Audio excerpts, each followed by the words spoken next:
Lung டிசீஸோடு வருவாங்க. நீங்க lung டிசீஸுக்கும் தெருமுனை கூட்டத்துக்கும் என்ன வித்தியாசம், எப்படி கனெக்ஷன் சம்பந்தம் நான் சொல்றேன். எல்லாம் டிபி மாதிரி இருமிக்கிட்டு வருவாங்க. என்னடா ஆய்வு பண்ணி பார்த்தா இந்த பெண்கள் எல்லாம் வீட்டுல சமையலறையில ஊதுகோல்ல ஊதிட்டு இருப்பாங்க. எல்லாம் ஞாபகம் இருக்காது? பாரதிராஜ படத்துக்கு போய் பார்த்தீங்கன்னா வரும், ஊதிட்டு இருப்பாங்க.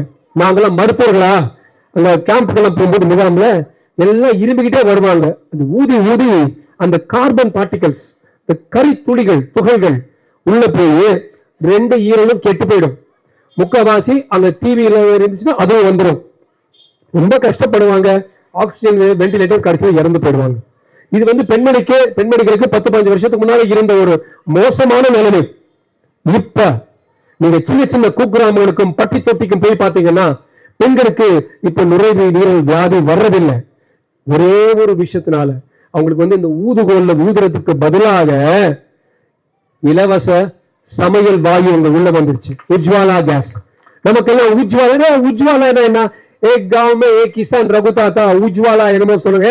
உஜ்வாலா தான் உங்க அம்மாவுக்கும் உங்க பாட்டிக்கும் உங்க அத்தைக்கும் உங்க சித்திக்கும் உங்க பெரியம்மாக்கும் மாமிக்கும் கல்லீரல் நுரையீரல் கெட்டு போகாம ஐசியூல போகாம வெண்டிலேட்டர்ல போகாம இருக்காங்கன்னு ஊர் தெரிய மாதிரி பொதுவெளியில ஒரு மருத்துவம் உங்களுக்கு எல்லாம் ட்ரீட்மெண்ட் கொடுத்த ஒரு மருத்துவம் சொல்றேன்.